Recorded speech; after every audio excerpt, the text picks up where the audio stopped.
Okay, recording underway. So I know we saw more people joining us, but we're going to get started here. Um, my name is Kevin Barney with Mass Bay Youth Lacrosse. Want to thank everyone for joining us this evening. We've been really excited about this week as far as what we're able to provide to our coaches. And this started off with a conversation between Mitch and I think not even a week ago, maybe 10 days ago on, hey, this is getting kind of crazy. We had to cancel all our coaching clinics, in-person ones. Trilogy is a great partner of MBLL and it was already scheduled to come up and run some of our coaching clinics. So we started talking about what could we do, especially during this time. And that's even increased more as people are at home. And we're still hoping and planning to have a lacrosse season. And then B, as we are at home looking for a little escape and a little education and, be able to sit back for an hour and talk lacrosse is not a bad thing to do any night. So Mitch and the crew at Trilogy has put together a great lineup for us this week. Mitch is kicking it off obviously this evening. Ryan Boyle is doing a presentation tomorrow night on attack, and then Matt Strebel will do one on Thursday night on midfield play. So between the three of them, there's really not three better people to hear from and talk about their expertise at their positions that they all played and dominated for many years. So, and then that turned into other of our partners coming on and saying, hey, I'd love to be involved with this. And we did two other ones earlier today. Marty Bose is running one every morning this week at 10 a.m. Joe Nardella did a face-off one this afternoon. We have Pete goalie, Sean Quirk and Eric Haggerty doing a goalie one on Friday morning. So, and then we're adding some more in for next week. So just really excited about it. And with that, Mitch Belisle, I'll let him give most of his bio, or I don't know if you have that in the slides here, Mitch, on your background. Do you have that in the slides, or? I didn't include in the slides. I was hoping you'd pump my tires up enough that I'll pump your tires myself, but I can do it myself if I have to. I know I've done it before. Known Mitch for a while now, but Mitch Belisle was played at Cornell, was a defenseman, and then played in Major League Lacrosse. What year did you graduate Cornell, Mitch? 07. That's all right. I was going to guess that. And then played for the Boston Cannons for 9 seasons, 10 seasons. I think it was 2. I think it was 2 with the LA Riptide and 10 with the Cannons. Okay, there you go. Including helping lead the Cannons to the MLL Championship in 2011. Mitch is now a national director at Trilogy Lacrosse. They run camps and clinics and educational things for lacrosse all over the country. And as I said, they're a partner with MBLL every year and running some of our advanced coaching education clinics and courses. So with that, I'll turn it over to Mitch. Again, I was telling everyone before, if you have any questions, there's 2 features down at the bottom. If you move your mouse around, you'll see the chat feature, and then there's the Q&A.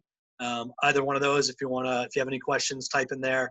I'll be keeping an eye on that as well, and we can interrupt or make sure we get those questions answered at appropriate time by Mitch, and we'll go from there. All you. Awesome. Thanks, Kev.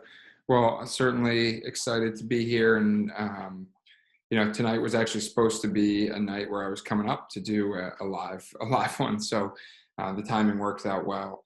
But kind of twofold goals tonight. One is providing a lot of just baseline strategy and understanding of the defensive position and how to coach that, but also looking at how you can do that. A lot of these drills that I tried to lay out is how you can do that even if we're not out on the fields for a few more months, how you can do that with either your kids or small groups of kids. And then when you get back with your team, build that into your normal practice routine. So try to make it very relevant. These are a lot of drills that a lot of them require either a one-on-one or just one player could go through it theoretically.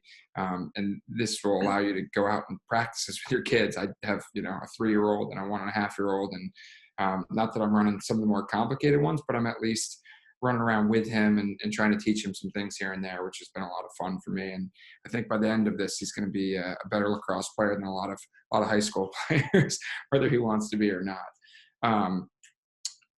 Kevin mentioned my role with Trilogy Lacrosse. We most recently, probably the most recent clinics we've been running is something we call advanced positional training. And so I work with the defense, Ryan works with the attack, Bill McGlone worked with the midfield, and then we had Chris Collins from the Philadelphia Wings working with the goalies. And it was kind of perfect. It's a 4-week program, and it goes over the course of 4 weeks for an hour with each group. And it really showed me what's capable of you can achieve, with, I guess it was 5th, 6th, 7th graders, 8th, 9th graders, and then high school players. So I got to see kind of where these drills worked and where they didn't. And realistically, the things I was doing with the 5th, 6th, and 7th graders were identical to the high school guys. There was just a little bit more simplicity to it and really focusing on the fundamental aspects of it as opposed to trying to get every single detail of every drill. So, with that said, my goal here is to break this down, make it simple, make it fun, be informative. I have some kind of core tenets and philosophies that I think are really important that everyone gets aligned on and starts instilling in their teams in their own way. And then from there, you can build the drills around that. You can build the wrinkles in your drills around that, and you can start building your season and your defensive schemes around that. So without further ado, the basics review. Okay, what are the lacrosse fundamentals that you just need to teach lacrosse players, period? It doesn't matter what position you are. I talk about my 3-year-old, like what are the things that I'm trying to teach him in the basement every day, day in and day out? Ground balls, throwing, catching, footwork, and shooting. Every player who plays this sport needs to know how to do those things. These are things that you should focus on every practice. And you can make these more defense-centric, more attack, or more midfield-centric for these things. But at the end of the day, a ground ball is a ground ball. You got to know where to hold your stick, how to scoop it up. Throwing and catching is the most key element. You need to practice that every time you're on the field and make it fun, make it exciting, make it competitive. That's the way to keep it going. Make sure kids are getting a lot of touches. That's the other big piece of this.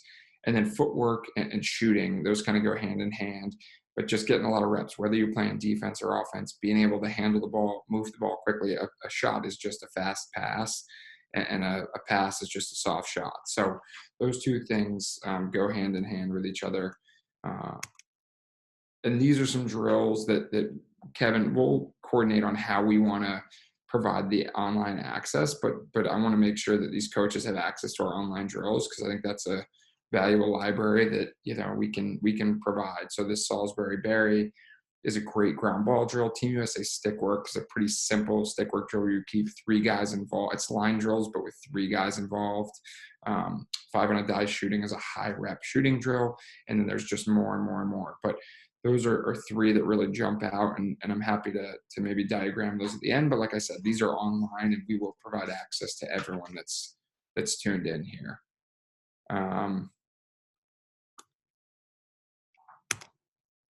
So now, what are the building blocks of defense? What do we actually have to really work on tonight, and how are we going to get better at these? So number 1 is defining the heart. That is an area of the field that is the most dangerous area of the field. We're going to talk about the dimensions, talk about some of the language that goes into that, but having a core centric area that everyone knows what the definition is, where it is on the field, and then how everything relates to that is everything that team sliding based defense is built on. So can you run a zone with a bunch of 5th graders and put them in spots and win championships? Quite possibly. Is that going to make them better lacrosse players in the future? Definitely not. So what I want to focus on here is how do you build up to make your players the best 2nd, 3rd, 4th grader they can be, which really is like understanding where to be on the field, how to match up with a man, how to not chase stick, but use their body and their feet. To your 3rd, 4th, 5th grader, where it's like, okay, now I understand I got to stop my guy and I actually want to try to force him one direction or keep him going one direction, and then help in when I'm not covering my man, but still know where he is. And then as you get up to that 6th, 7th, 8th select, where it's like, okay, if I get beat, I need to look to support my teammate, or if my teammate gets beat, I need to look to support him. I need to put myself in a position to cover 2 people at all times, which is my man and either a slide, or my man and helping into the inside. And those things all build up on themselves. And all of those things can be related to this heart concept. So if anyone's in clinic with me, They've probably heard about this ad nausea, but it's the most important piece, is defining what the heart is. Then the on-ball positioning piece. You have to just be a good athlete and play good one-on-one. If you had a team full of players that could win their one-on-one matchup and play great on-ball positioning and just never get beat, you'd be a very good defense, because you wouldn't have to slide. It'd be much simpler and life would be easy. So if you can find 6 players that can go out and lock down their guy one-on-one, 6, we had Jared Newman came on this Trilogy Lacrosse Theater that we've been doing every night on social media. And Jared Newman talks about how he crowds the ball because he was so used to playing defense and basketball. And that's realistically, if you can find basketball players that are really good defensive basketball players, you're going to find good lacrosse defensemen. Just got to be a little bit more physical, but that same concept of moving your feet, staying in front of the man, and not trying to chase or take away the ball every time, but just playing great defense by using your feet and making sure you stay in between your man and the goal. That's what you're going to want to look for and try to instill in your players. This off-ball support, this is like that third tier that I mentioned as you get up in age. This is understanding it's not just about your man and the guy with the ball, because you can define the heart and do some great on-ball positioning with really young kids, and that's the key to all this. This is why these are building blocks. You keep stacking on top of each other. But the on-ball positioning that we talk about, then if you do a great job of that, then you start understanding, okay, there's an off-ball component. When I'm not covering the ball, how do I sink in? Where is the heart? So how do I move my body in relation to the heart? How do I know where my man is at all times? And then how do I adjust myself as the play continues to develop around me? And then the last piece is this sliding and recovering. And this is basically shifting between those 3 roles of the on ball, the off ball, and then changing into a different role. And that's the most complicated by far. This is where I really think, if you have a advanced 5th grade team, maybe you start getting into the concept of sliding and recovering, and at least the simplicity of sliding. But 2nd, 3rd, 4th grade, I'd be hard pressed to find too many teams that are getting into these like crazy slide packages, and you shouldn't be. Understanding how to support someone who's getting beat on ball and maybe recover or pack into the heart, that's one thing, and that's how you can start adding those individual building blocks throughout the course of a season, that you get better and better, and the kids get better and better throughout. And then the holy grail is this communication piece. If you can get kids to communicate defensively, then you've really done a great job. And that's a tough one. And people are like, okay, what's the secret? What's the magic trick? And if I knew that, I would be, I don't know, I think I would be like the king of the lacrosse world. Anyone who could figure out a way to get kids communicating on defense. That's, if you have something, throw that in the chat or the webinar Q&A, because I think that's something that everyone's looking for. But knowledge is power. If they understand where they need to be, they understand what the heart is, how to play good on-ball positioning, what off-ball support looks like, and then for the older guys, how they can slide and recover, that's a really good start. And then maybe they start talking about what they're doing, and then you get the 1 or 2 kids that actually starts getting his teammates in position, talking through those changes.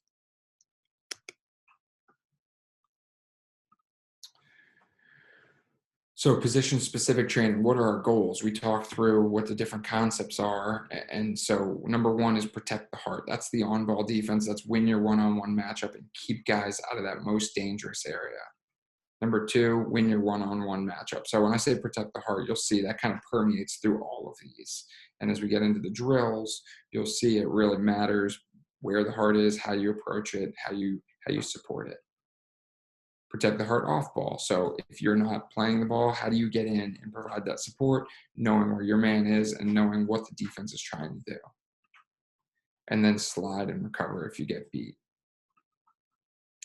So knowing what the offense is trying to do is always helpful. You want to know exactly what the other team is doing if you want to be able to try to address that and stop them. So what are their goals first and foremost? You ask a player like, hey, offensively, what are you trying to do here? They're a young kid, they're giving you, oh, well, you want to move the ball, pass to your teammates. It's like, actually, no, you have one goal. It's beat your man and score in lacrosse. And any team sport, if you have the ball, if you have the puck, whatever it is, if you can beat your man, get to the goal and score a goal, you are helping your team. You're doing your job as an offensive player. But then if you do beat your man and they support, or if you aren't able to beat your man, but you can make the defense adjust, that's when you want to draw that slide or draw that double team and move the ball to an open player. So first and foremost, all sports, all team sports with a single ball or a single puck is you got to beat your man. You got to get to the cage. And you got to try to score. Number two is once you do that, if you get the defense to adjust to that, then you move the ball and try to find those openings.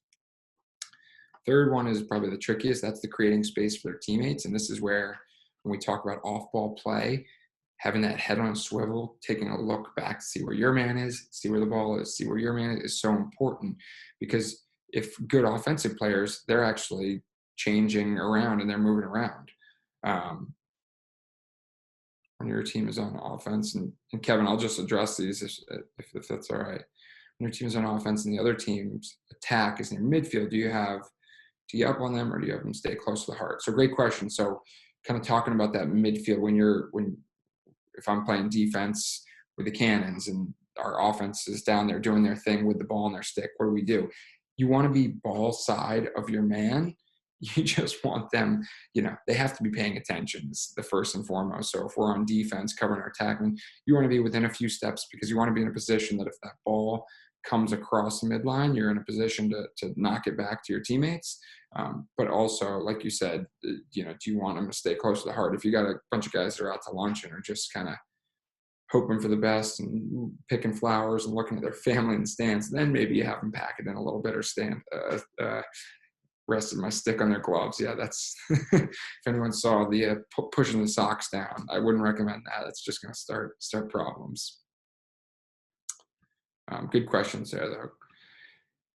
So next, they're offensively get open for a shot, a backdoor sneak. So again, creating space for your teammates who have the ball or getting open for a shot. So you end up being that final move, that backdoor, that sneak, that drift.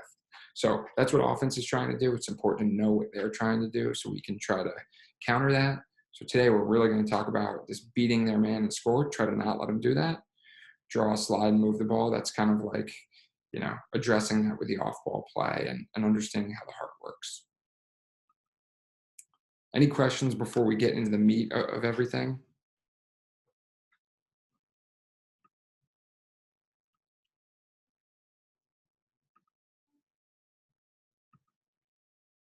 All right, so we will now transition here over to the whiteboard. Bear with me as I've practiced this a little bit, but I haven't fully mastered it.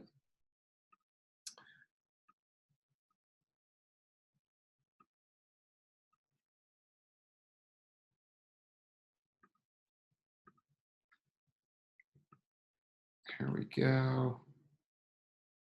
We'll get our goal going here.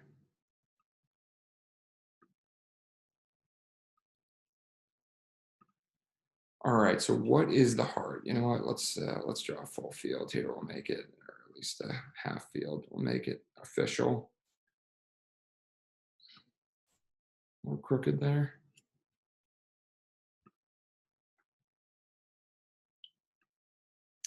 All right, we've got our box here. So when we talk about the heart, this area that we want to define, this is why I think it's so important to give it a name, make it something fun. If you like the heart, take the heart. If you want to come up with your own name, come up with your own name. But we want to create a spot that is about 10 yards up or wherever you feel comfortable that your goalie can make a save. So if you have older players, maybe that's a little bit further in, that 9 or 8 yards, but I'm sorry, for younger players, it's probably that 9 or 8 yards where they can't shoot quite as hard. But for that, like as you get up towards the select level, it's probably that 9-10 yard mark. And we always played with this 10 to 12 yard in the MLL and the Pro League. So like I said, as you get younger and younger, you can kind of bring that in tighter and tighter. So that's the top. And that's basically where anything outside that, you feel decent that your goalie is going to make that save. And you at least want to take your chances with that. Next, we're going to draw the sides. And this is where we want to make sure that anything kind of going down the alley is not going to be the best shot for them. So there's one side and there's the other. So like I said, this is about probably like 8 to 10 yards, depending on the age. And then a good indicator here is the football hashes. So this is typically like just inside those football hashes. And again, if you have a field that has the lines on it, that's helpful because you can use that as an indicator. But that's anywhere between, this is kind of that dangerous area. So maybe bump this out a little bit. But again, it's knowing the general dimensions of where this area is. And then behind the goal, you want to be just behind GLE. So now what we've done here is we've created this area about 8 to 10 yards out and about 5 to 6 yards on either side. And that's our heart. So we've now defined this, and this is what we're calling the most dangerous area of the field. And when we have this heart, what we want to do is we say no one should get into this area without an uncontested shot. There are links to the other webinars that you're hosting. We'll address that at the end. An email, Coach Sandra. Okay.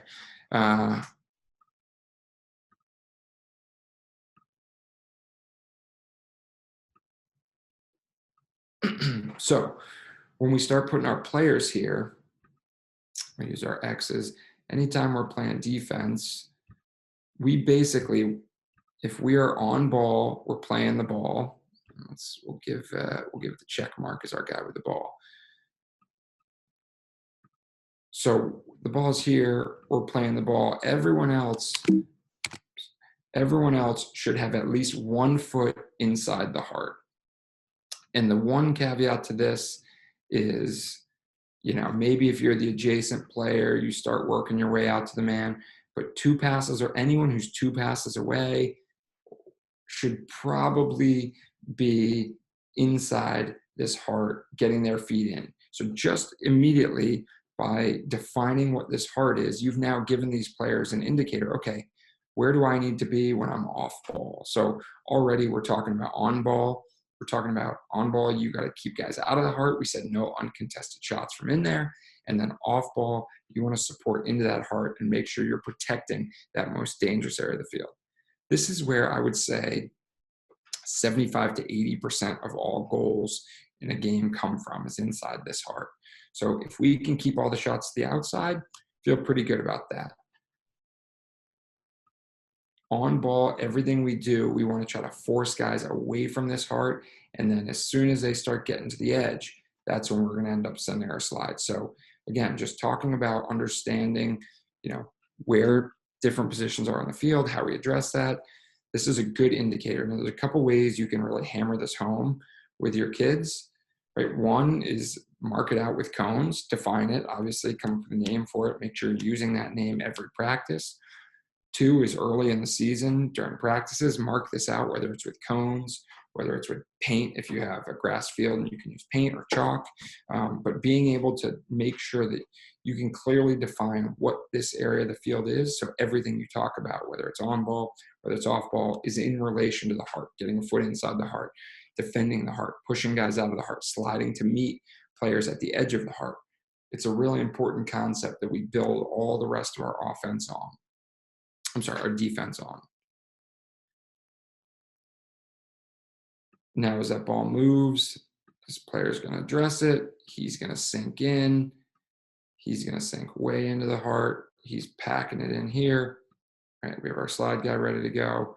And then this player's going to probably pack it more inside the heart. So, we're just adjusting. I don't even have offensive players out there, but you can just see everyone is packing into the heart. And as that ball moves and different players address the ball, we make sure that we're all doing our job of getting inside this heart and addressing. Now, a couple other kind of keys. Anytime the ball is behind GLE, we want all players inside 10 yards. So that, again, that means that they're all the way in the heart. So no matter what's happening back here, we have a guy playing on ball, even if he's mirroring here, no matter what set they have, we'll go make this look a little bit more natural. These players should be inside the heart. These guys need to be inside 10 yards. And then every time the ball is up top, a rule I like to follow is everyone is above GLE. So this player, even if his attackman's back at X, he's up above GLE on the front of the crease. He's pinching into the heart. He's pinching in the heart. So just a couple kind of scene setting tips and hints about different rules you can use. The last thing I'll say is this term we use called the wall. So if that ball's over on the wing here and you have players, the wall is what we talked about, is this line that would go from one post all the way up to the other post. So if the ball's on this side, if the ball's over here with this check mark, we have the wall on this far side. This is where you want to get a stick all the way into the wall. So this is kind of like that next level of really packing it in. Just another vocab term. Again, I think if you start with the heart, that's great. If you have a select group that you want to work with and really get them to the next level, you talk about this wall, getting 1 foot in the wall as that ball moves around here and the defense shifts. This wall would be on this back side. So you basically have one on each side. He comes to the near side pipe. He's our slide guy. He's working out towards his pass. He's all the way into the wall. Backside is all the way into the wall. So you're basically bringing that whole defense sloughing in. So it's almost like an interior part of the heart, the aortic valve, if you will. I don't know if any doctors are on here, but that might be wrong. So any questions about the heart, where we want to line up, how we want to defend it? This is one that pretty basic and self-explanatory, but you certainly can. Kevin, I don't know if anything's coming in on the chat. Looks like we're all good. Someone raised their hand. I don't even know what that means. Is that a question? How wide is it yard wise? So that's a good question. So I said, if you have these hash marks, if you can go like 5 to 6 yards from the center of the goal over, and then 5 to 6 yards over. So that's like 10 to 12, maybe 13 yards. But I think, again, should be about a square. So this like 8 to 10 yards, and then 8, 9, 10 yards across. So 4 or 5, 5 or 6, I think, on the width. Like I said, you might want to bump it out a little bit on this outside, just because this like alley dodge, if they're coming down, this is kind of that sweet spot for some midfielders that shoot on the run.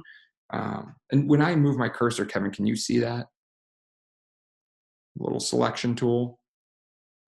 Okay, good. So that's about how wide. Do you play the heart differently, man versus zone defense? No, I would say a zone, basically, you want everyone lined up just inside the heart. The big thing with a zone is you basically just have everyone pack in the heart, and you eliminate the option for people to dodge into those areas. Whereas man to man, you really are extending yourself. You're starting outside the heart, and that's why it's so important to really pack these backside players in towards the middle of the heart so they can provide that support in a crease slide or an adjacent sliding defense. For ball at X, do pressure behind the cage. This really comes down to preference and your athletes. I think the most important thing for me is I do think it's important that you at least address the ball. I don't like when people just stand on this side and get hung up, because there's too much action here. It doesn't teach the players anything. So I like to at least play the ball at X. Maybe not, try to take the ball away, and we'll talk about some one-on-one techniques and defending the ball at X, but certainly want to at least address the ball back there and don't want to just hang. We want him to play here, and then you get everyone else inside that 10-yard mark. But good questions there. Mitch, there's one in the chat, basically a similar question about when the ball's at X. All right, let me take a look. How low should the top defensive mids be when there's a crease guy? Yes, so this is inside that 8 to 10 yards. So whatever you define the top of the heart, your D middies need to have at least 1 foot in the heart. And ideally, especially, Mike, I don't know what level you're coaching, but ideally really starting to work in towards that crease even further if you're running that crease slide, because he's going to slide. One of these players needs to pinch in to be that too, as he dodges and slides. And then as we look to recover, he can either bounce him out or match back up. A good question there. There's a question on goalie communication. I don't know if you're going to get to that later or not. Can you touch on goalie communication? I mean, for goalies, it's defining, where the ball is key number one, figuring out who the slide is, and then making sure that you're getting the slide where you want it. So for goalies, you need to tell us when you want that slide. So the goalie should be calling that fire, fire, fire. He is the one that's saying slide, slide, slide. And he wants to say that probably 1 to 2 yards outside of the heart, because that's when, you're going to take a few seconds to get there on that slide. So as he starts dodging up, you need to start calling fire right now so we can time this slide to meet this player right at the edge of the heart, stay on this double for a second, and then we recover back inside. He helped on our 2. We recover back inside and bump him back up, and we're all matched up. Good questions there.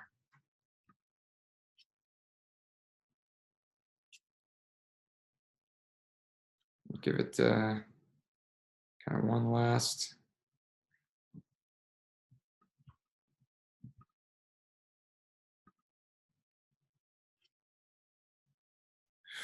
To use a hot word to extend the heart if needed. Maybe you play a team that shoots darts from outside and you need to extend out. Maybe that's too confusing. Certainly, at the higher levels, we game plan for that, especially with certain players. So, whether it's a bingo or whether it's a red or green, whatever that call is, having a call that's like slide early, but yet basically bumps out the heart by a yard or 2. And typically that's a player by player matchup, but if they're lighting up from the outside, maybe you just say, hey, today the heart just got bigger by a yard. Let's make sure we're sliding a little bit earlier. Good question there, Nathan.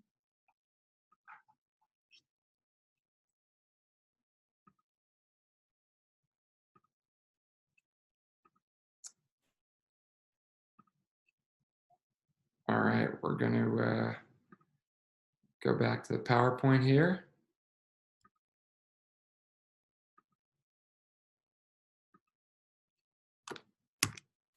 Now, on-ball positioning, goal is win your 1v1 matchup. So this is the part where I conscript my wife into playing offense for the first time. I also carry my computer downstairs to the basement, which I hope still carries our Wi-Fi signal.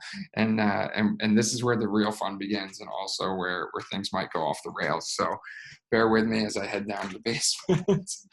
And yeah, thank you. And we'll get going.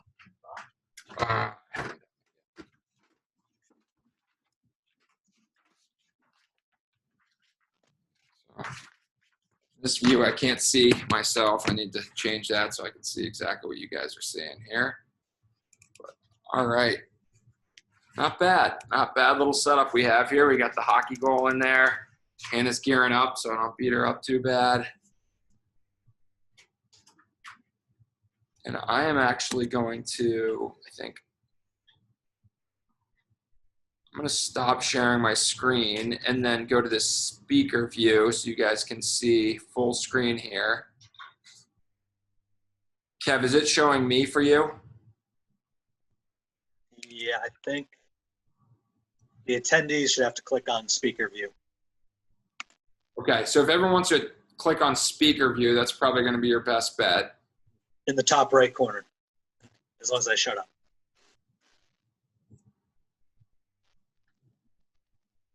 Kev, you are recording, right? Yes. All right, good. I was supposed to remind you at the beginning, but I remembered just now. Look at Hannah's got the throwback Blazers jersey and Cannon's helmet. Hopefully that's well appreciated by the Boston crew. George, my 3-year-old, he loves putting it on. So, okay, we're going to talk through one-on-one defense. So we talked about the heart. We talked about addressing the ball. I always talk about there's kind of 3 main priorities that we always want to work on when we're playing defense. So obviously staying between your player and the goal is number 1. I have to stay between my player and the goal. So Hannah has the ball. She's on offense. I'm playing defense. I always have to make sure I'm between my player and the ball. And then the next step is making sure I'm forcing her out of the heart. So doing everything I can. This is a little bit work on the adjustments here. So this is obviously we're in tight space in everything we do, but I want to make sure that I'm addressing the ball in a way that I'm going to force her away from the dangerous area of the field, force her down the side if we're on this side of the heart. If she comes over on this side of the field, I'm forcing her down this side, and then anything behind the goal, I'm keeping her behind the goal and not letting her come into this area above GLE. So that's really what I want to focus on. As I talked about earlier, my goal here tonight is to give you drills that you actually can do to start building up towards this.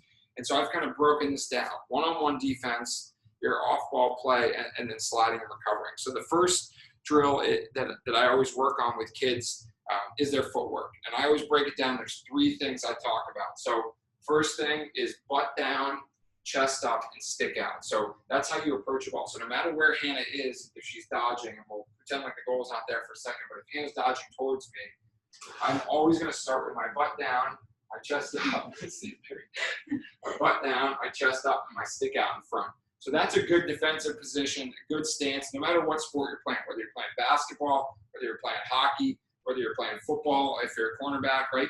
You want to start with that butt nice and low, that chest up, and that stick out in front. And when I say stick out in front, if you're a long pole and you have a 6-foot stick, or if you have, the tiger poles that are the same height as the kid, the 4-foot pole, you want that player to have their bottom hand at the very bottom of the stick, and then their top hand, wherever it's comfortable, to keep the stick all the way extended when your butt is down, your chest is up. So that way they're not lunging, cross-checking, trying to chase stick. You want to be comfortable on the balls of your feet so you can bounce back and forth with your stick out in front. Now I've forced Hannah to make her dodge before she gets to the head of my stick. That gives me more space to make a mistake, more space for my defense to react if she does beat me one way or the other, and that's a position I want to be in. So that's step 1, is the butt down, chest up, stick out. Step 2 is as she starts dodging towards me, I need to match her speed with quick, choppy steps back. So if she comes towards me slowly, quick, choppy steps back to match that speed. So by doing that, I give myself, again, that cushion, and I match up with her, give myself a little room. Now, because of that, because my first 3 steps are backwards, that's why it's so important to press out above the heart. Because if I meet her at the edge of the heart, she comes towards me, I take quick, choppy steps back, and she's already in the heart. Now, theoretically, based on what I already said, we have to slide to that.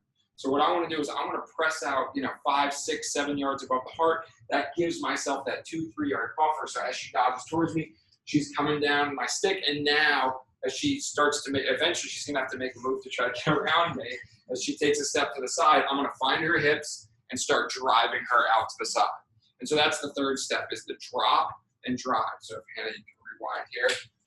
So butt down, chest up, stick out, quick choppy steps back to match her speed. Eventually she makes her move. I'm going to drop and then drive out to the side. And now I always teach players to keep their hands apart. I don't think this is realistic to play lacrosse like this. This, if Hannah, you come here for a second. This is not a cross check. If you stay engaged and run with a player, it's a cross check when you extend on the arms and extend into the hands. That's a cross check. But if I stay engaged on her shoulder, her hip, and drive her to the side, that's not a cross check. So that's what you want to be teaching your kids. Continue moving their feet, stay engaged on the hip, and drive instead of push. A big difference when we get into these drills, the driving drills, you'll see is as soon as the kids start locking up, they'll put their head down and they'll start doing this. That's a push. That's a penalty. But if you keep your chest up, your head up, like we talked about at the very beginning, and you drive with your feet, then you're actually forcing them off their line. You're playing good footwork defense, and you don't even have to push too hard because you're using your legs to kind of steer them and keep them in front of you. So I'm going to take a quick peek if there's any questions on the Kevin, anything? Woot woot. Ari Lavigny, I like it. Great.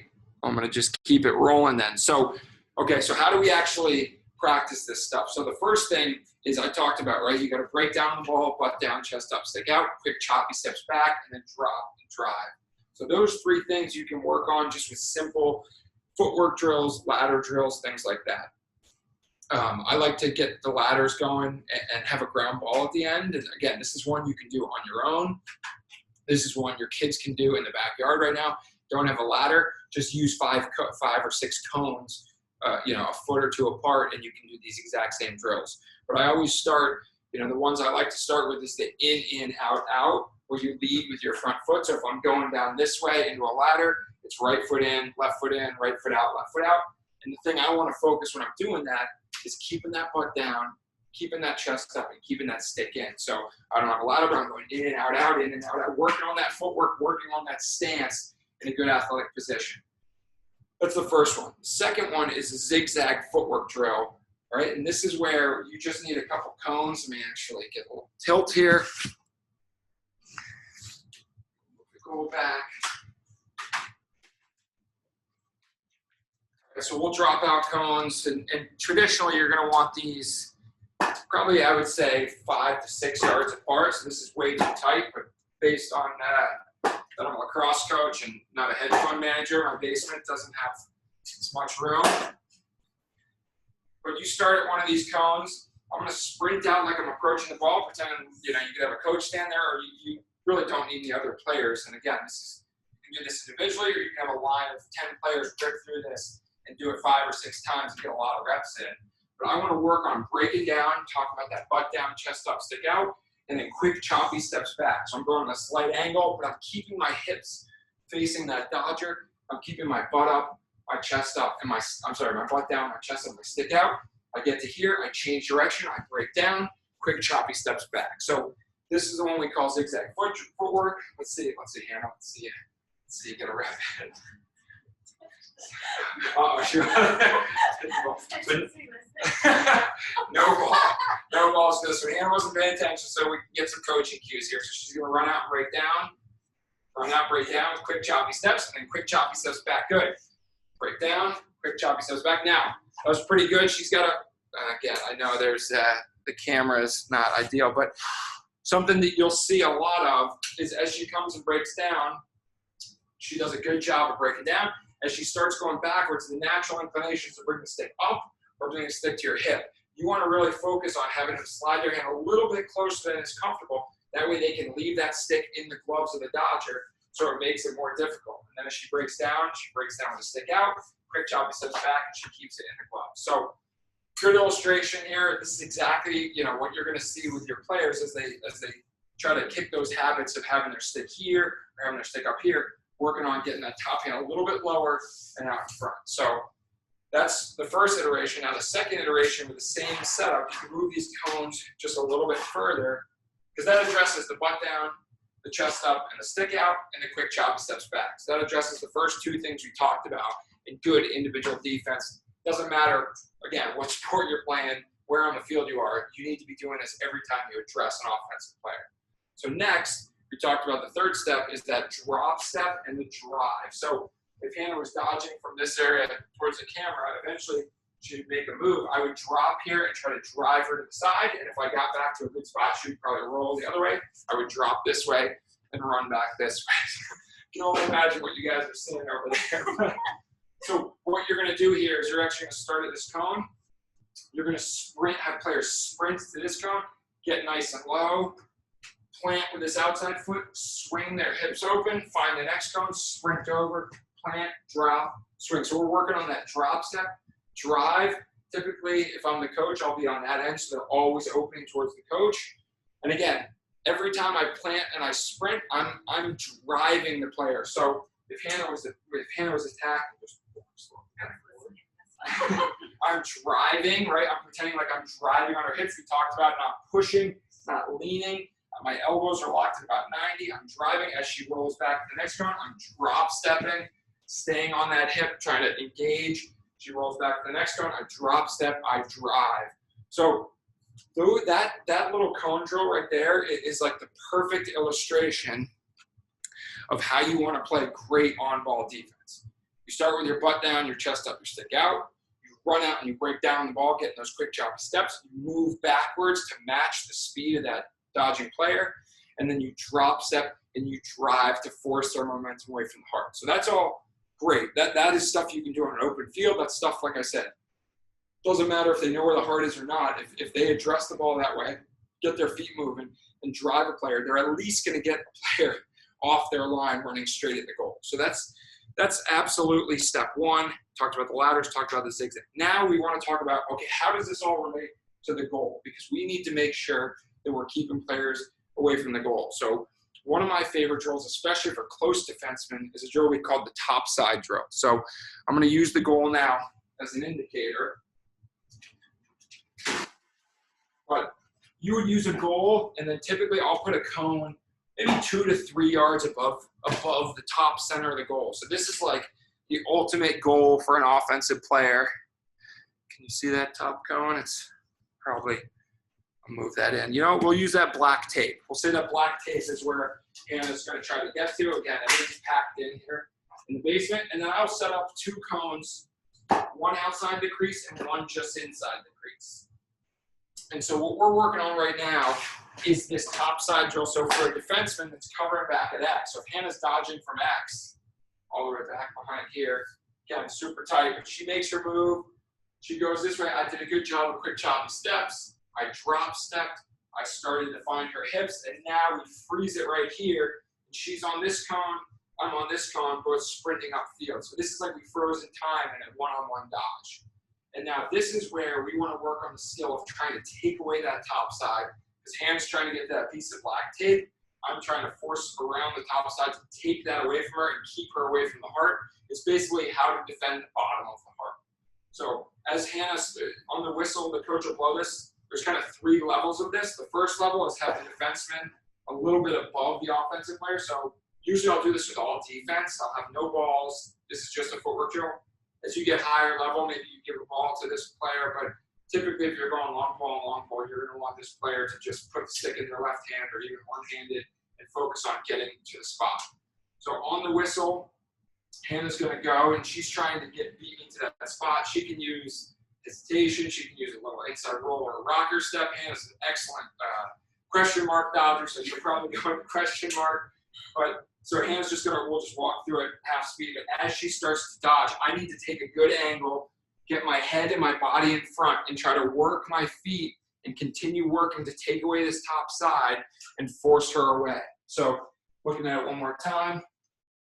On the whistle, I'm gonna again, the big thing we're trying to focus on with kids is them not just lunging right at this player, but actually taking an inside and an out angle. So if Hannah's a really fast player, and as I start moving this cone back to make it more challenging, you can do this, right?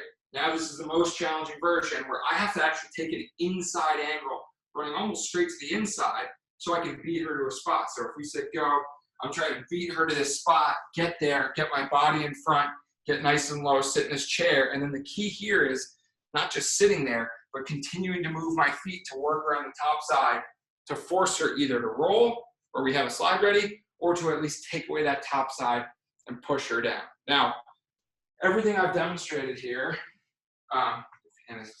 everything I've demonstrated here is for I'm a right-handed player. I like to keep my stick in my strong hand. We want to do this drill from both sides, so we can come over on this side. And now the big question I usually get on this side, and I have a frame, should be okay. The big question I usually get is, what should you do with your stick? And it really depends on the athleticism of me, how fast I am. If I'm really fast and I can keep my stick on this player's back shoulder and use this like strong-handed cross-check hold to get around, that's great. Against guys like John Grant Jr. and big players, this is what I would try to do. Against fast players who are just running full speed, and now players are so good at that wraparound shot, I might have to start with my stick upfield, in which case I would have to do a good job of moving my feet so I don't get into trouble with that hold with the buggy whip. So depends on the athleticism, depends on your player, but the whole core of it is the same. Is when that whistle goes, I'm trying to get to the inside, work my body, work my feet around, continue around that top side, and force her back away from the heart. So that's called the top side drill. It's one of my all-time favorites. Kevin, do we have any questions on that? Look at this group is all about it. I like it. Hannah's offense is just, everyone's just in awe of Hannah's offense right now.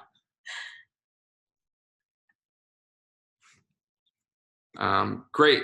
So next drill we're going to talk about are short 1v1s. This is probably my all-time favorite one-on-one drill because it starts from different spots in the field. Again, you're going to have to use your imagination, but typically my favorite spot to do this, we'll start with X because we've already started there. But as we bring this goal up, hey, Mitch, you did get a couple questions. 2 questions popped up, of course, when you walked away. Okay. Can you see him or you want me to? Yep, I got him. Can you go over the different types of holds? Yeah, so this was this was kind of the, so I did briefly touch on the cross-check hold versus the V hold, but if Hannah's dodging upfield and I have her in this V hold, so this is where I keep my stick in front because she's faster than me and I want to try to slow her down for a second, right? And as I slow her down, the key thing here with this V hold is you got to continue, you got to continue working your feet around, and eventually if she inside rolls or if she tries to get to the cage, eventually I'm going to have to kind of windshield wiper my stick. So as you roll to the inside, I'm going to windshield wiper my stick here, keep it on the back, lower back, and on her upper shoulder, ready to be there for the trail check, right? But I get her back in this cross-check hold. So I'm a cross-check hold is the ideal spot to be because that means your feet are in a good spot, especially if you're not leaned over your stick. That means your elbows are locked in. So we always want to try to get back to that cross-check hold. If you do end up in this V hold, the key here is you just got to continue to move those feet because as soon as you stop moving them, you're going to get in trouble as a player sits back on a stick, and that's going to be a hold. And a good offensive player will just keep running through that stick. So there she goes. That answer it, John? Hopefully that was helpful. But great question. Awesome. So now getting to the short 1v1. So this is basically a live 1v1, but you just make it from the point where the move has already been made, and now we're working on our kind of low wing play, and we'll do it from the wings as well, the mid wing play. So from X, Hannah will start right here at this first cone. I'll start basically, this is like, she's like maybe a yard outside the crease, and I'm right on the crease. And now she has the ball on her stick, and she has to pick a direction and go. And she can't come back across the plane. So it's basically a one-on-one where she's working on her moves to try to get to the island, and I'm working on taking away that top side. So it's basically what we just did, that top side drill, but extending it back to X. So now I have a little bit more time to read her speed and react to that and take a sharper angle. So if she starts with her right hand, she's going to her right hand. As soon as she goes, I'm coming, I'm trying to get in front of her, same thing. So a live one-on-one, what we call these short 1v1s, because you just have to pick one direction. The big thing is, if we go back, she's not shaking and baking back here. She's not running, changing direction back and forth. She's picking one way and going with it, and then all the moves she's trying to do are on that side of the cage. If she goes for her left hand, every move she tries to make is on this side of the cage, and I'm trying to defend her. She can pop out, re-attack, but she can't go back through X. So now the 1v1 from the wing, this is probably my favorite, especially for D-middies, because this is the patience drill. This teaches you patience on the trail check, making sure we're not overcommitted. So this is where, let me get a look at what we got here. Perfect. We've got 2 cones out. So Hannah has a ball on her stick. This is probably, I would say you're going to want to be about probably about 6 or 7 yards up. This is really like right at the edge of the heart, or maybe 2 yards outside the heart on that side, exactly on that side part of the heart where it's 10 yards up. So maybe 5 yards, 6 yards up, 4, 5, 6 yards out, like almost just outside the island, which we talk about for the attack, getting the island of 5 and 5. This is like 6 and 7, 7 and 8, but this is where we want to start depending on the age group. But I want to really start with here is Hannah has the ball on the outside, so she's obviously trying to protect the ball. This is where the holds come into play, right? Because I don't want her to just run with a full head of steam and just take this on the run shot. I want to slow her down enough. But this is for D-middies especially. This is where it's really important to be in that trail side position. So she's probably going to turn her hips and her body a little bit more like this so she can protect that stick. So I want to ideally get under her arm, and if you can see this, under her arm here, but with my elbow out. So this is like that V hold. My stick is under her arm, but my elbow's out. So as she starts dodging, if she rolls back to the inside, I can try to keep bumping her off that line or make sure she can't just roll back to the top side. Because the worst case scenario, there's 2 things that kids get over aggressive with. As Hannah dodges, the first thing they want to do is chase the stick this way over her shoulder. And then as soon as I do that, that opens up the middle so she can bring it to her left hand or the inside and take a shot. The other issue is if we go back, is if I'm over aggressive trying to chase stick, and this is where she could roll back the middle. So as she's dodging this way, dodging towards the goal, I chase the stick this way, and then she rolls back to the middle, and now she's got a wide open run, and all of our slide just vacated. So I love this drill. It's physical, it's compact. You could do it in a little bit more space than this, but Hannah starts on this cone, defense then starts here. You just try to stay in control, again, being patient either with the trail check or in that V hold, forcing her to keep going one way. And then if she does try to come underneath, I want to force her that bad shot where she's basically going right to that near side pipe, and that's her only option. And again, we can do this on both sides. If we do it on the far side, the one thing you will see a lot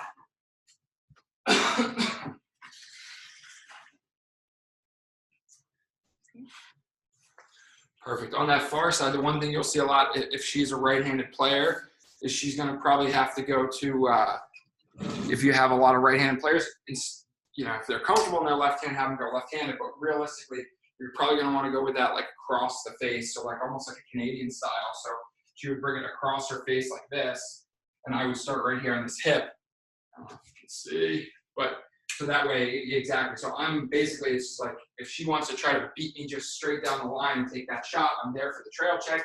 I'm relying on my goalie. Again, trying to force her to that near side pipe. But it really, the thing I love about this drill is it teaches patience, and it teaches not chasing the stick, because you have to try to use just little micro pushes, micro drives to force them, and also have some trust in your goalie that they're going to make those saves if you're right there on the shoulder for the trail check.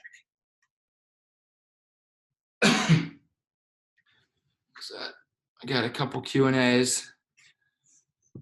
Encourage a punch in the back as they roll. You would not go V-hold when he goes right. Anonymous. Didn't want to put their name to that question. Do you encourage a punch in the back as they roll? So that's a good question. You know, a punch depends on the level, but a punch assumes that you're going to push them off their line, and then you're out of control. They are in the driver's seat to re-attack. So I would like to, you know, punch my bottom hand around, but at the same time, you want to force that, continue moving your feet and stay in control. The more you can keep your elbows locked at 90, the better off you're going to be, and that's going to allow you to stay in that driver's seat and drive with your stick in your body as opposed to trying to chase. Hannah rocks. My wife is going to have to step up her assistant coaching game. Yes, Patrick. I was taught to switch hands playing D with a shorty. Are you in favor of that? I do not think that is – I just don't think enough kids are comfortable switching hands and playing like good quality defense with their offhand. Jack Reed, which Kevin probably remembers, he was really good at that.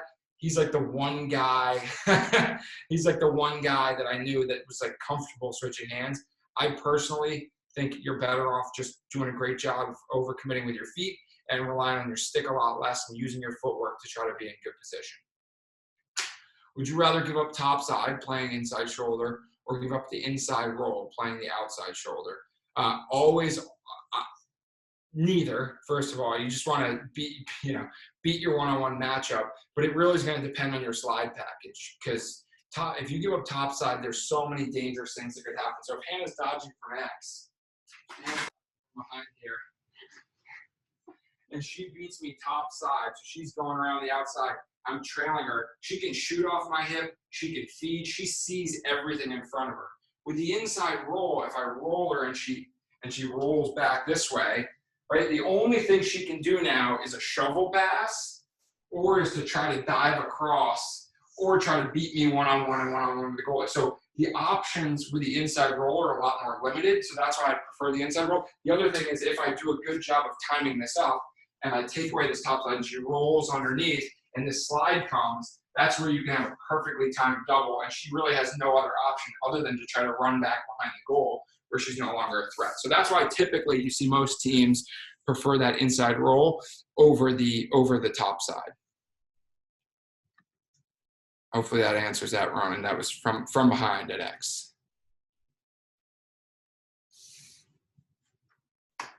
Great. And then the next thing, 1v1, live 1v1s. A lot of times I'll put out cones to divide where players can't dodge pass. So it can make like a T of cones up the middle. So the midfielder has to stay on that side of the cones.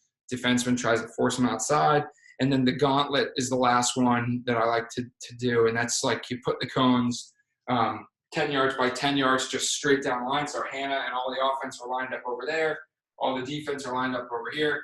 The top of the line comes up, so Hannah goes to the top. I come in here, and now you've got all these players in a row next to us, and she's just got to dodge past me, so I'm working on my footwork. She's working on quick changes of direction in a tight space. Again, it gets everyone excited. Everyone's lined up watching each other. It's kind of like the Oklahoma drill for football, except it's more realistic because you have to stay in a tight space. And defensively, if you go for one big stick check and they run by you, they get to the goal or they get the win. Awesome. So that is all of the on-field demo that we're going to ask of Hannah. So if everyone could give a nice big virtual round of applause to Hannah, that was excellent by her. And I'm going to bring the computer back upstairs, and the rest of these drills I'm going to go over are going to be on the whiteboard so they can be easier to diagram because they just require a few more moving parts. But hopefully you guys enjoyed the Belisle basement, and bear with me 1 second while I transition back to the whiteboard.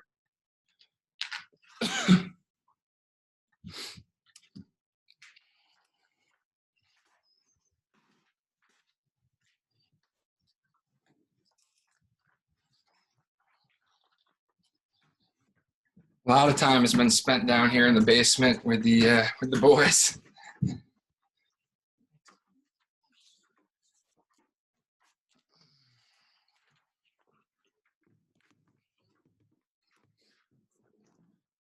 All right, back in the driver's seat here. Ari gave you a great job, Hannah. How do you keep your basement clean? Yeah, it just flooded, so we're keeping it extra wet, I guess, for now. All right. So now we're on to so we're still in on-ball positioning. The one thing I did want to talk about, I lost my whiteboard.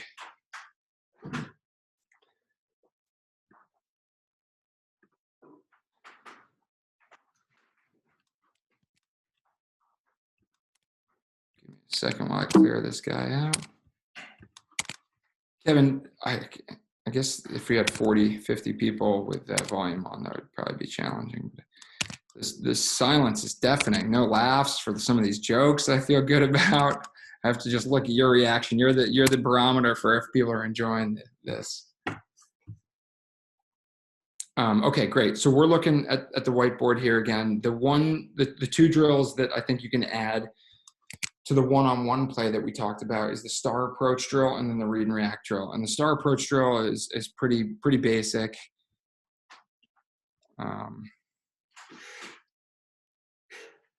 Practice my stamps here. So we'll use these diamonds or cones. So we'll put the diamonds out there.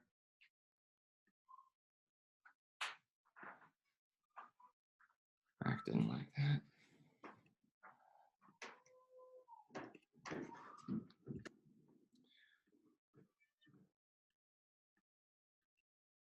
So we're just putting cones really where offensive players would dodge from. That's kind of the goal here. Sorry, I'm having a hard time just moving this guy.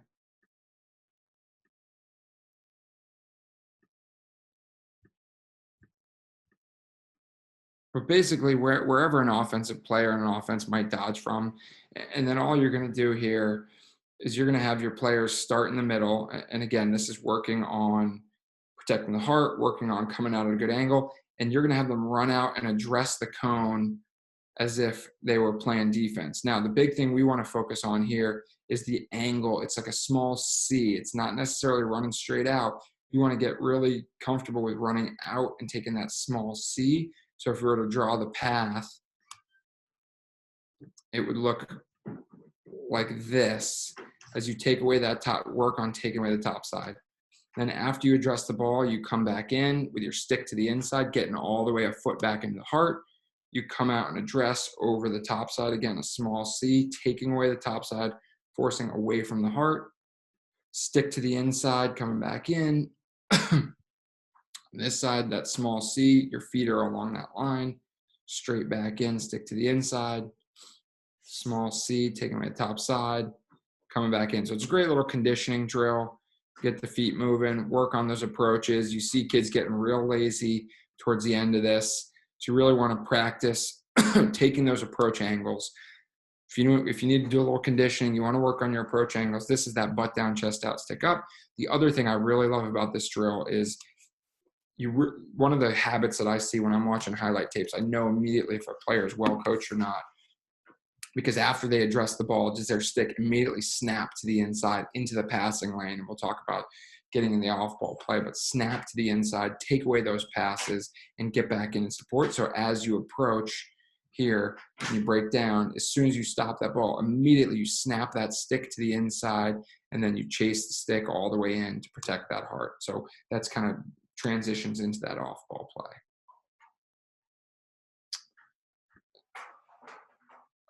Kev, do we have a Q&A?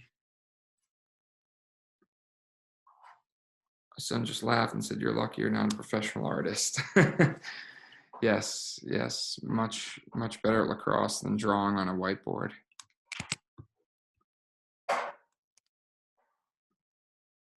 Last kind of one-on-one drill that again is a fan favorite for both the kids and the coaches. I think this exposes a lot of things and allows you to work on a lot of things. I have another question down there. Backpedal on the star drill? No, so star drill, everything you're doing is a sprint. So you're sprinting out, you're breaking down, and then you're changing direction and sprinting back in. And that's, backpedaling, obviously working on your footwork, working on that change direction for the one-on-one. But for this, you're pretending like you're approaching the ball, and then the player moved the ball on. And so you're dropping back into the hole to protect it. So you're not really focused on actually defending. You're focused on getting out, approaching, ball moves, your stick goes to the inside, you drop back in and protect the heart. Oh, good question there.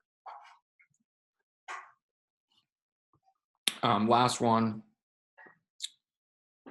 I'll use this as a cone because cone here, and then we'll do a heart because everybody loves a coach. Coach is the heart. We have a line of players over here. We have a line of players, traditionally offensive players here. Balls will start with the defense. So we'll say that this group right here, this is our D group. Okay. You know what?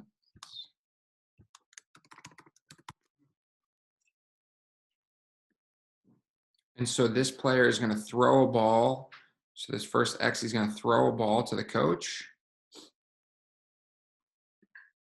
We'll use the check mark again. I like that. He's going to throw this ball to the coach. And as soon as he throws that, he's going to sprint across. And this coach is going to throw that ball over to this first player. And so now this player has a decision to make. He either shoots it right away if he's got that look there, or he's going to dodge one-on-one against this player. So this is where that C approach angle, we talked about coming over the top, taking that C approach angle is so important.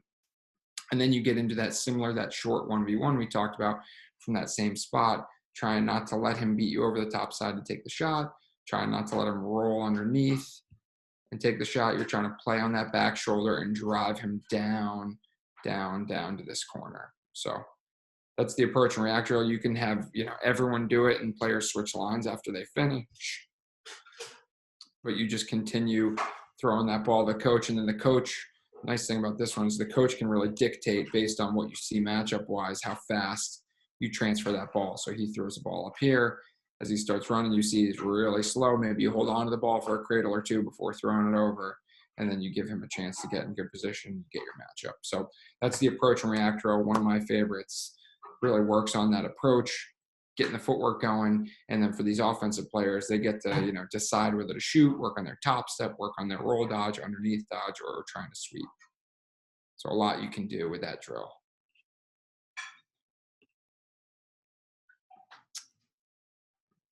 All right.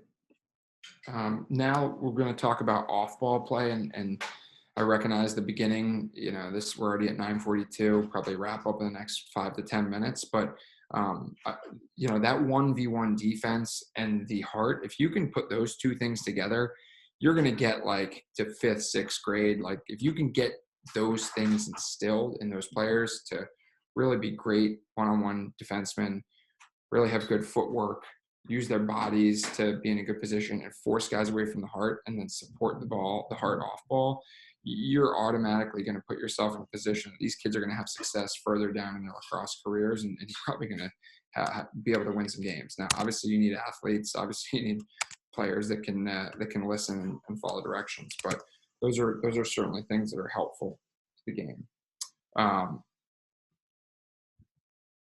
This is a great drill, I think, for working on that off-ball play. And what we want to do here is think about how I want to, we'll get our ball in there. We'll put some O's out. Typically I'll do this with just the defense. This is a great drill to do when the offense is doing something on the other end. But you have 4 offensive players on the outside, and you work on your defense on the inside. And all we're trying to do here is have the offense transfer the ball around and continue working while these guys work to get in the right spots, protecting the heart. And then what these guys are the offense is trying to do is try to find these skip lanes. So you're really testing your defenseman's abilities to protect that skip lane when they're the 2-pass, or when they're the adjacent pass, and when they're 2 passes away, while adjusting their body to get in and out of the heart. So offense is just, moving the ball around, moving 3 or 4 yards. Hollow circles are not easy. 3 or 4 yards in any direction to try to find those skip lanes. And sorry, I'm struggling here with these guys. Maybe trying to find the skip lane, to look for that, and you're really challenging these adjacent players to get into the skip lanes, and then this backside guy to get all the way into the heart.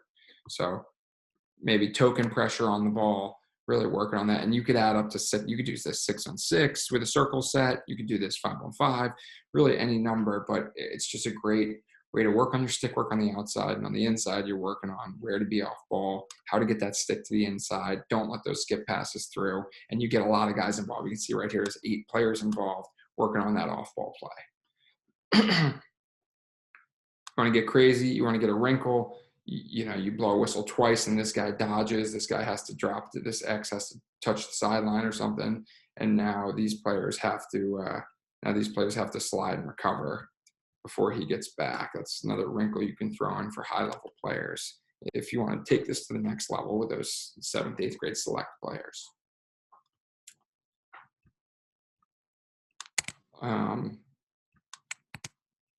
We'll keep that O there. You have a question down below.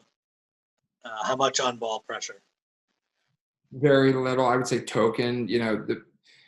Again, it depends on the level, but you're really not focused on the on-ball so much. So what I'll say is get out there, get the stick in his gloves, and then give him a yard to operate, because you want the offense able to move the ball around to force the off-ball players to have to adjust their bodies. So not a lot of pressure. The next drill that we're going to work on is called the survivor drill. And I will traditionally not use as many of these outside guys. You can if you want. Again, this is one of those things where you start simple and then you can build up as advanced as you want. But I'll put a coach actually as the crease guy, and this X player is the defenseman. And all we're working on here is our body positioning on that crease and how we are adjusting, being ready to slide and moving based on where the ball is. So the ball's up here on this top left. This player needs to have his butt to this sideline over here. His stick out here along this side, so that way this heart can't back cut him. And he's in a position to slide if he needs to. As that ball transfers over here, he wants to come around this side, ideally switch his butt over to this sideline, keep his stick on this side, and be ready to go. So try to give a quick look what that looks like. If I'm playing defense on this picture, my stick is here on the back side of the picture. The ball's up top. I'm ready to slide in a good athletic position. As that ball transfers over to that side, I'm going to actually go belly to belly with him, open my butt to the other side. And then someone asked about switching hands. When I'm on the crease and I'm the slide guy, I'm comfortable switching hands there, because all I'm really using this stick for is to feel where that man is, ready to provide that support. never letting him get behind me, because as soon as he gets behind me, I don't know where he is. I keep him in front of me. I keep my stick to feel where he is. If he runs away, I look, I find him, and I get back in position. So that's just a simple drill. As this ball moves down here, he adjusts his position down here.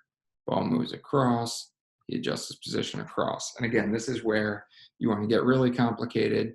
You add in defensemen, putting token pressure in, working on their off-ball play, supporting that two slide, supporting the skip. And then again, you want to go the ultimate. You have this guy run and touch the end line, him run in. We actually slide, cover that two, recover, bounce back out. So again, another wrinkle. This is just a simple survivor drill. And then the other wrinkle you can throw in here is putting two guys in the crease. Again, you could do the simple offense, nothing going, no pressure on the offense. These two, whether they're coaches or whether they're offensive players, they're just setting picks and repicks, working on the crease. These guys are working on that bookends technique, staying on the outside. So anything they switch, these players can just switch on and kind of maintain. Basically, you want to like maintain this outside position, just forcing them between here, no matter where they go. You're just rotating around, keeping them in between these bookends, no matter where that crease is. And then if they start getting in this and tight, you come in with that. So a long question down below from Mr. Dave Johns. Dave Johns, good to hear from you, Dave. Always had lively discussions about setting defense stick lengths. I've always felt much rather argue we need them to use a long pole.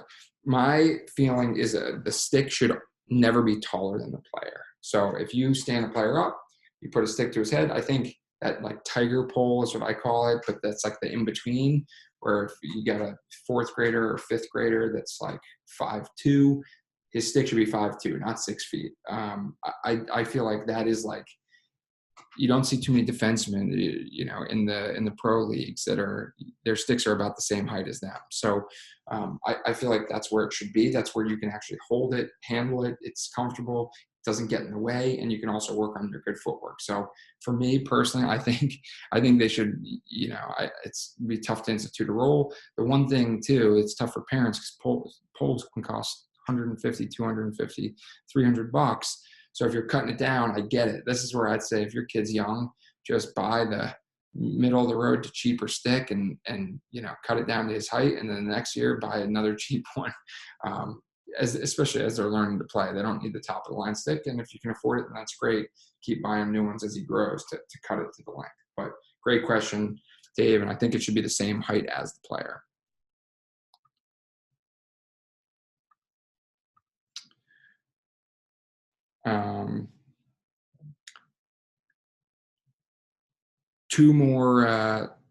One more drill that I think is really helpful for working on this kind of stuff and working on the off-ball play and really just the body positioning and the awareness of where the ball is. This one is a great one too because it's a stick work drill. What I will do is I'll actually create a box out of cones. So I'm just going to draw the box for now, but I'll basically draw a box out of cones.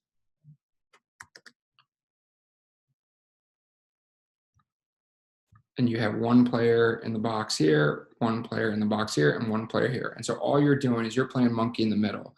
And these two players are trying to play catch on the outside, and this player is trying to adjust his body positioning to make sure he stays in the middle with his stick in that passing lanes, and he's taking a look over his shoulder to see where his man is and see where the ball is. And so these players can move anywhere within this, you know, 6 to 10 yard box, depending how athletic and how good they are. So they can move back and forth. And the nice part about this too is you can get a couple of these going. You know, you have 9 defensemen here. You can get 3 groups of it going all at once. They're not getting in each other's way, and you only really need a third of a field to be doing this. So you have a bunch of balls. The one thing I will say with this is guys are picking off passes, knocking down passes. So you're going to want a lot of balls in on the end lines for each of these. So that way, if they do knock one down, tip it away, you have a ball ready to go. But they're picking it up, trying to fire this thing through. And as that ball moves, he's adjusting his body. He's adjusting between the man you want to get away from him not face guarding this guy and him not face guarding this guy. He's going to find the inside. You also got to make sure these guys aren't just throwing these lob passes over the top. They've got to try to put it in an area where he can potentially pick it off. But I love this monkey in the middle passing drill. It's a great stick work drill. It's a great off-ball drill, and you can really focus on where the ball is, where your man is, and making those adjustments. So didn't get to sliding and recovering. It's 9:52 right now, respecting what people got going on. I think this is like a good documentary mini series, whatever you want to call it. We're gonna have to cut that off at the sliding and recovering and make you come back for more. So definitely willing to stick around for the next 5 minutes or so and take questions. But thank you guys for joining me. Thanks Hannah for grinding it out there and playing some great offense. And hopefully I'll see you guys all at the next iteration, whether that's next week or beyond. But happy to take questions. And Kevin, thanks for setting that up. Do you think Ryan is going to be better at the whiteboard than you or not? He's a pretty good whiteboard guy. I will say I practiced 2 or 3 times. I've used it a couple of times, but that's a great question. Oh, one thing I do want to share, and this is, gotta at least get the plug in. We got a lot of stuff we can get into later on this month if we're not back on the fields. But went too fast.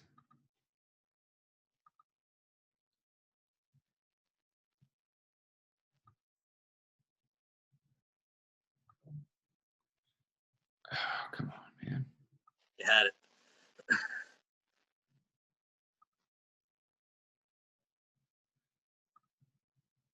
Maybe can I go backwards? No, of course not.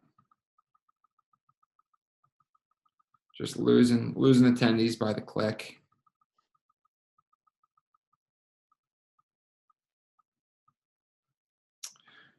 So we do have a lot of what we do trilogy wise is we have a lot of opportunities, and I think there's, depending on how much season there is, I think camps are going to have a resurgence this summer, assuming we're back kind of doing things in the summer. And there is no better camp, I think, than our sleepaway camp and our future aces. Future aces are for those select level players, 5th, 6th, 7th, 8th graders who are club level players, high level players, kids that really want to do, lacrosse all day, every day for 4 days straight.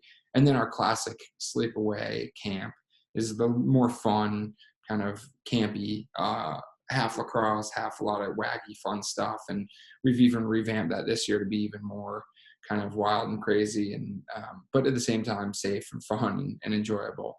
So we have 2 options, one down in Bryant, July 7th to the 10th, and then the future aces is at St. Mark's. Hopefully by July we'll be back in good shape for playing sports. And then we have a day camp locally in August in Southborough. So hopefully we'll get a chance, if you enjoyed what you saw here, that's the level of teaching that we put into it live, and we'd love to see some of your kids out there at those events. Do you have all SSDM and D doing all these drills together, or are there separate drills for positional guys? At the youth level, I don't know how. And Taylor, I'm curious, what age group are you coaching? Because the short stick D midi role, it's tough because you want your middies doing these drills so they can play defense and understand defense. And I think certain drills are definitely more tailored to including the middies. But I also don't want to see. I don't love seeing too much specialization. I was a midfielder in high school. I was recruited to Cornell as a midfielder, offensive midfielder, and then switched to defense when I got there. So a lot of what I learned defensively was not until the college level. I think if you teach a player how to be an athlete, that's going to be the best bet. So that's where I'm curious, kind of what 12U through high school. Yeah. So at the high school level, short stick D middies definitely makes sense. At that 12U level, I'd rather see, your middies kind of split time doing shooting drills while you're doing some of these D drills, and then flip flop them halfway through so they get exposure to both the offensive and defensive side of the ball. But I recognize there are challenges to that. And I would love if you could get your middies to do all of those drills, but it's going to be, practice plan dependent for sure.